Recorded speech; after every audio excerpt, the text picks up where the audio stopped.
Hi, I'm Tim Hanover. I'm the Global Sales Manager for the West, and I'm here today to talk to you about direct glazing.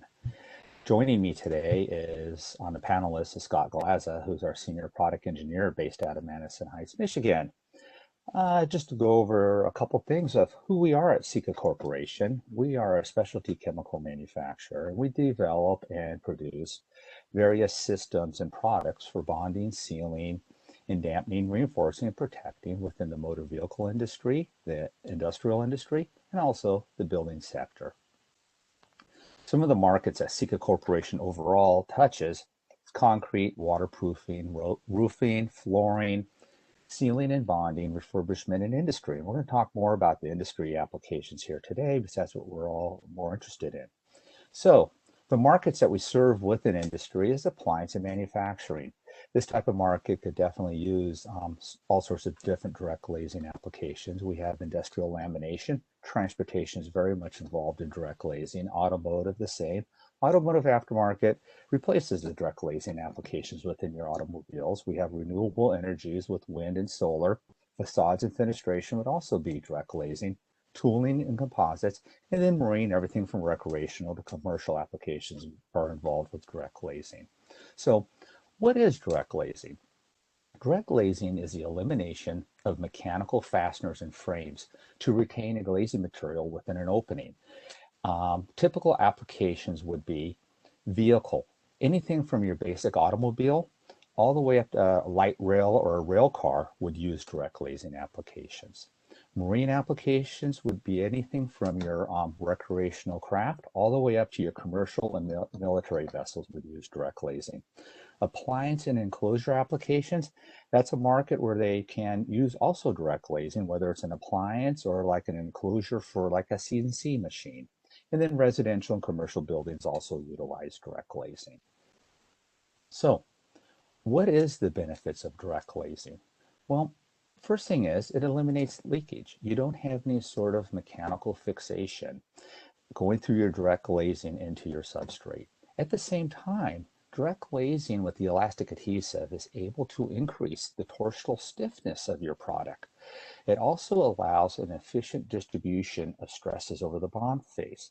If you have a direct glazed product that is mechanically fastened in, you actually have localized stress points. At the same time, for your vehicle application, you have a reduction in wind and noise vibration because you're able to take your direct glaze, flush mount it, and then backfill around the perimeter so you have a nice smooth application, a nice smooth product there.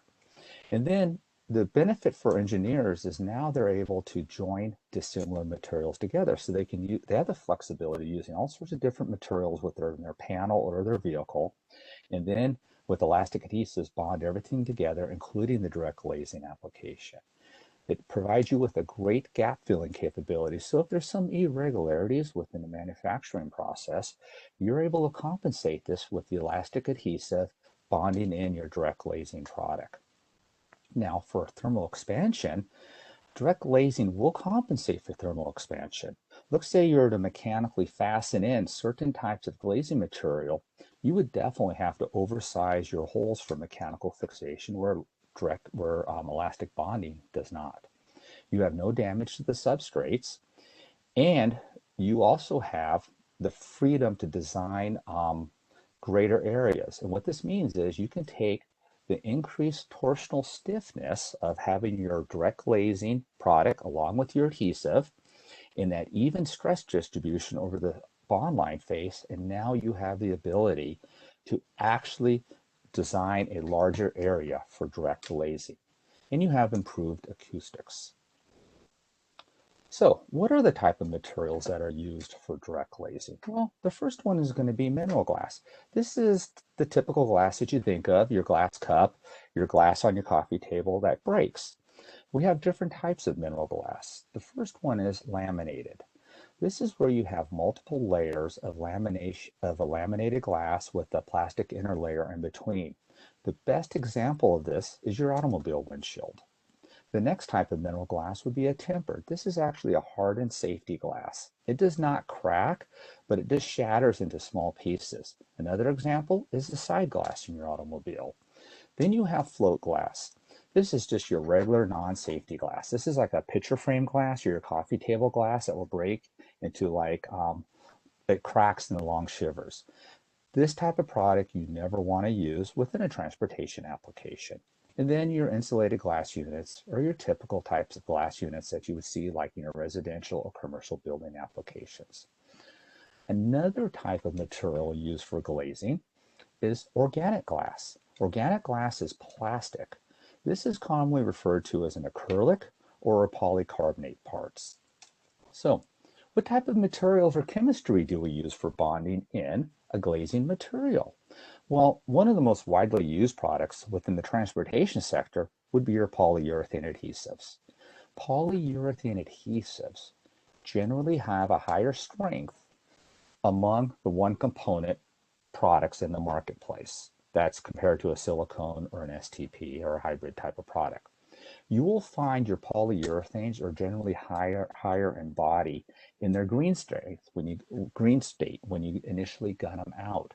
The benefit of this with a higher body product is it allows you to support a heavier piece of glazing material.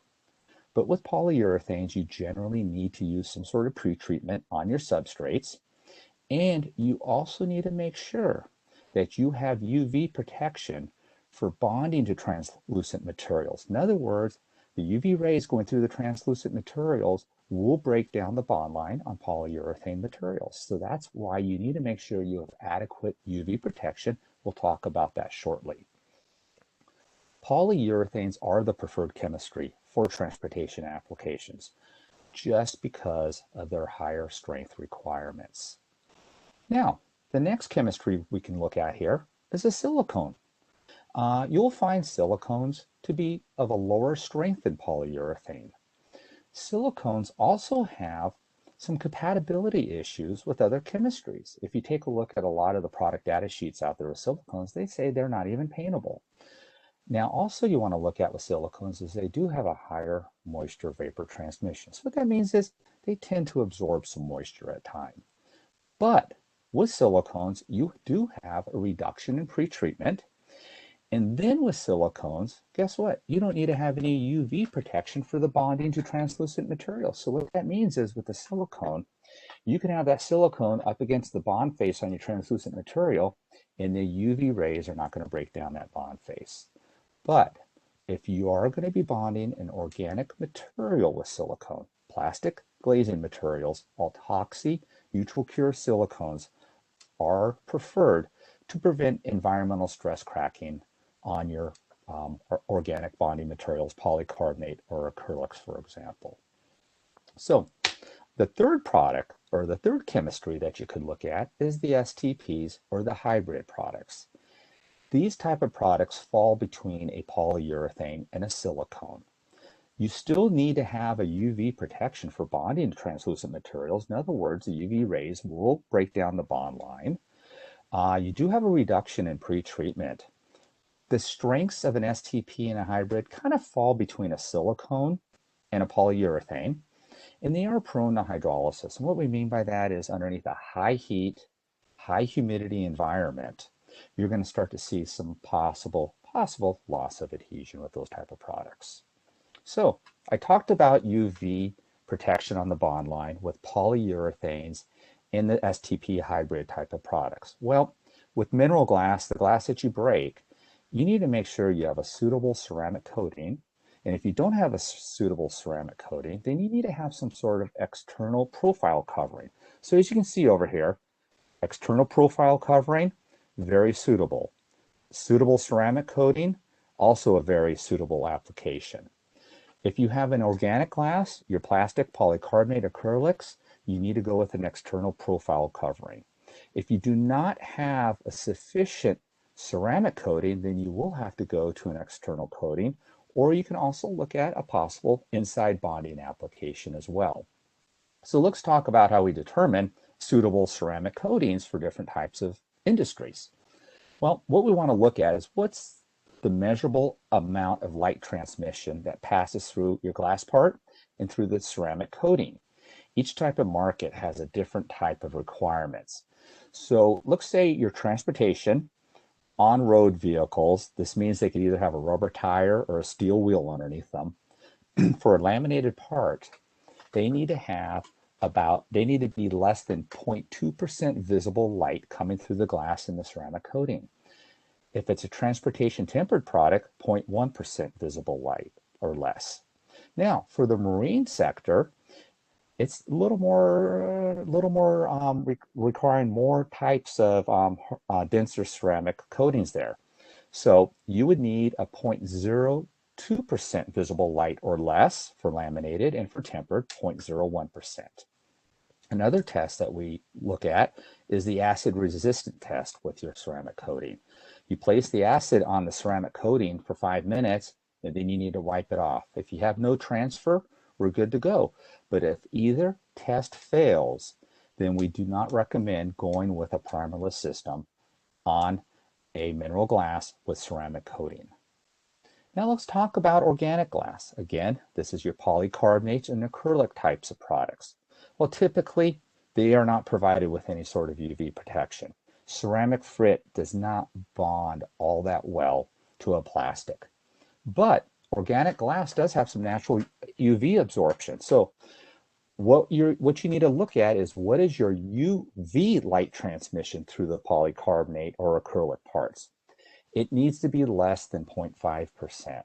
If it's greater than 0.5%, then you need to use an external UV protection. And this is, again, using with a polyurethane or an STP hybrid system.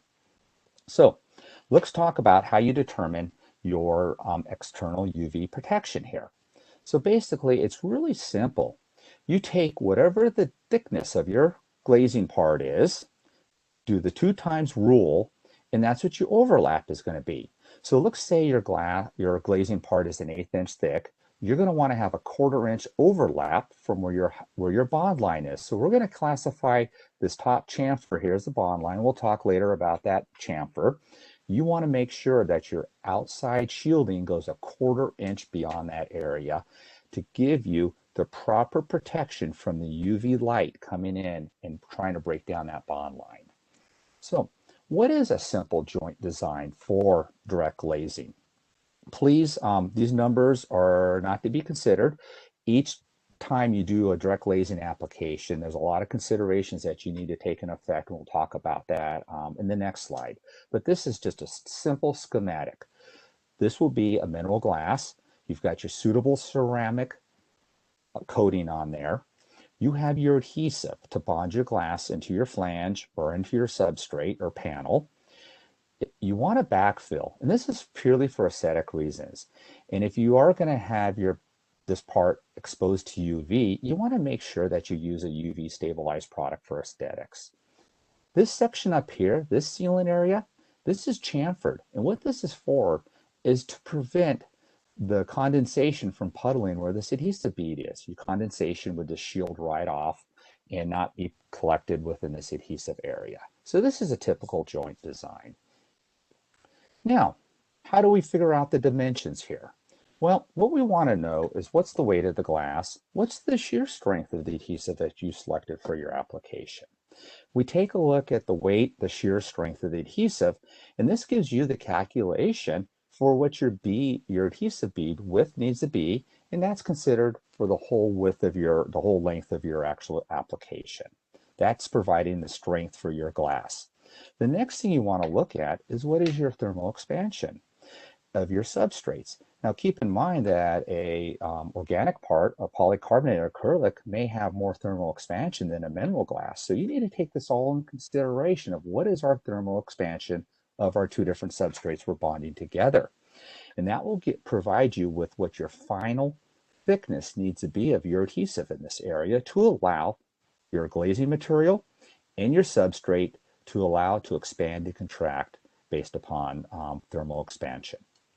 The next thing you need to look at is your torsional stiffness. What is the deflection of the vehicle? What is the deflection of your panel? And that would be, how much backfill do you need to place in here to allow this area to compress and to expand, in other words. Next thing we want to look at here is, what is the proper application of the adhesive? Ideally, you want to provide a V-bead application. And the reason why a V-bead application is so critical is that if you apply just a standard round bead, you run the risk of air entrapment in each corner. When you go to compress down your substrates, what happens is you get air entrapment, and that can go crossways and cause your air leaks, potential air leaks, I should say. So that's why a triangular bead is so critical. You want to make sure that you cut your triangular beads at the proper height. That way you can compress your glass part down to the right setting height to allow for that thermal expansion with enough product between your substrate and your glazing material. And then at the same time that your glass part sits flush if you have a recessed channel that you're trying to set it within. Ideally, to apply the triangular beads or the V beads, you want to apply your gun or make sure your robot with your nozzle is holding it at a 90-degree angle when it's dispensing the product out. What we talk about a stitch at the bottom of the glass is that's where your beads join together, because regardless if you go around either the glazing material or you go around the frame, you're always going to have a place where it always joins together. We call that the stitch. Ideally, if you could have it at the bottom, that's ideal. Should there be some sort of quality issue that goes on during that stitching, that way then you don't get any sort of water or contaminants coming into your enclosure. In other words, you always want to examine your bead for uniformly. In other words, no gaps, double check your corners, make sure you have straight beads and stuff like that. That's the way you do a nice quality installation. So I want to thank everyone for attending today. And the ideal way for direct glazing is, if you want more information and stuff like that, please contact your local sales representative with Sika. And if you don't know who that individual is, then please email our technical service and they will forward the information on, because there's a lot more to direct glazing than just what we went over today. This is just the bits and pieces of it with chemistry and glazing materials. Thank you. Thank you, Tim. We have a couple questions so far, but just as a reminder, if anyone in the audience has any questions, please type it in the Q&A and hit enter, and then we'll be sure to address that to both Tim and Scott Glaza, who's on standby, our technical guy. So one question that's come up is, can boosted systems be used for direct glazing applications? Yes, boosted systems can be used. And actually the way it works is a boosted system and a single component, let's say polyurethane system or any other sort of boosted system with any other sort of chemistry, once they all fully cure, they have the same mechanical properties. So what you look at for boosted or one component systems is how fast do you want to get from the state when you initially gun it out, when it's wet, to the state of it's fully cured. So a boosted system will get you there much faster than a one component system. So where are boosted systems really beneficial at? They're very beneficial in the manufacturing sector for throughput time to increase the production capability. Okay. Can you use the same adhesive to backfill as you would for the direct glazing, I guess, application, the direct glazing bead? Well, ideally for the backfill, that's more of a cosmetic bead. So you're going to want to look at a product that you're able to apply that has the UV stability to it if it's out in the environments, and a product that you can tool fairly well. We do have a product that we have within the marketplace that you can use for both direct glazing and also for backfilling. But in some cases, you may choose a different type of product for actually glazing it in, and then you'll have to use a secondary product that's more acceptable to the tooling application or the UV stability. So it's going to be a case-by-case scenario there. Okay. One just came in. Are there any special considerations for marine applications such as salt water, high temperatures, sunlight? We have our complete marine. I'll let, if Scott wants to answer that, that's no problem. You want to grab that one, Scott? Sure. Okay. So, I mean, in the marine environment, you do have certainly more moisture and salt and the like, and most of these chemistries are resistant against these materials. In terms of anything special and unique. I mean, there's nothing necessarily special and unique for marine. We, as Tim said, we do got our marine product lineup for these. It's the same ideas, the same chemistries involved. And you just, some of the stuff is certainly you get light reflection going on from the water, hence some of the increase in the frit protection that we saw in the previous slide. In some instances, quite often in marine, you got very large windows. Sometimes it is much, that necessarily don't fit the fiberglass hull. I mean, particularly if it's a very large window, might need to push it in a little bit more, and you got some static loading. You may want to go with a more stronger urethane in cases like these.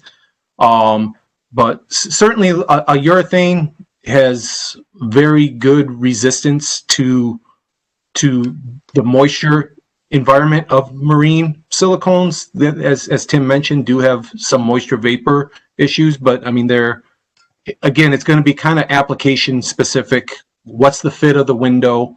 What's the stresses on it? Those are going to be kind of the big issues at hand.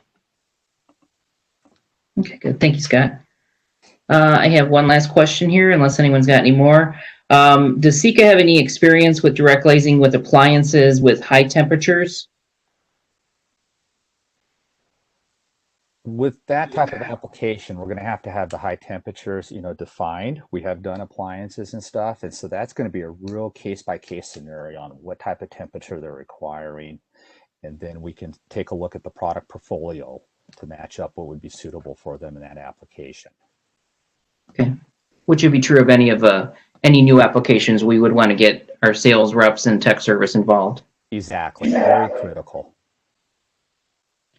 I have no other questions that have come up. If anyone's got anything they want to add. And I know this was a nice, sweet, and short, but I think very technical presentation. Again, thank you to everyone attending. If you do have any questions, the tech service email is up on the screen. You will get a survey, but please feel free to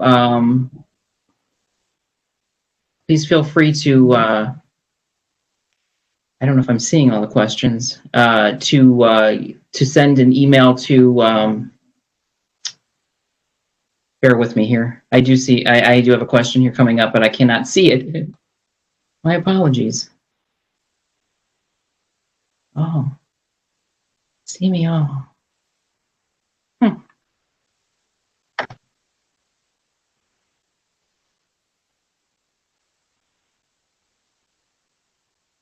My apologies. I have a question that I cannot see. I see it coming in here, but I have a technical difficulty. Bear with me, please.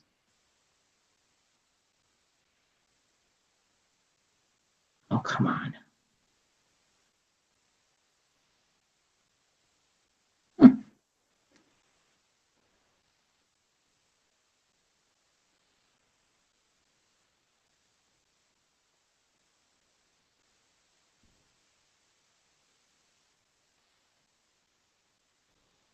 Well, we're going to try to do it from the top view.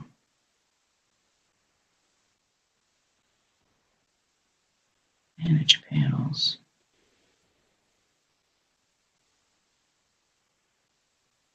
Set.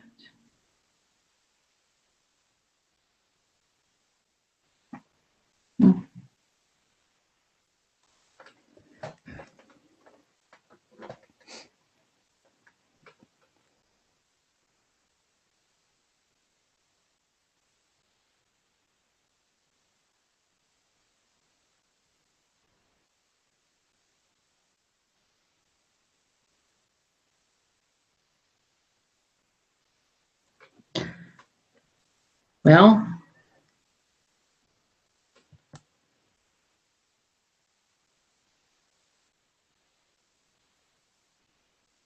I apologize. There are a couple questions here. My Q&A apparently is no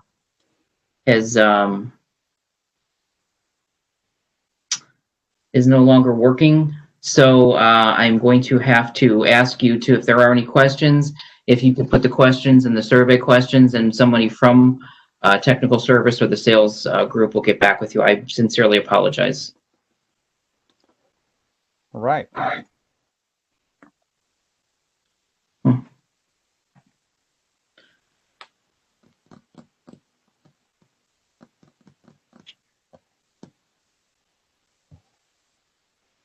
Thank you again, Scott and Tim. Thank you, Monica.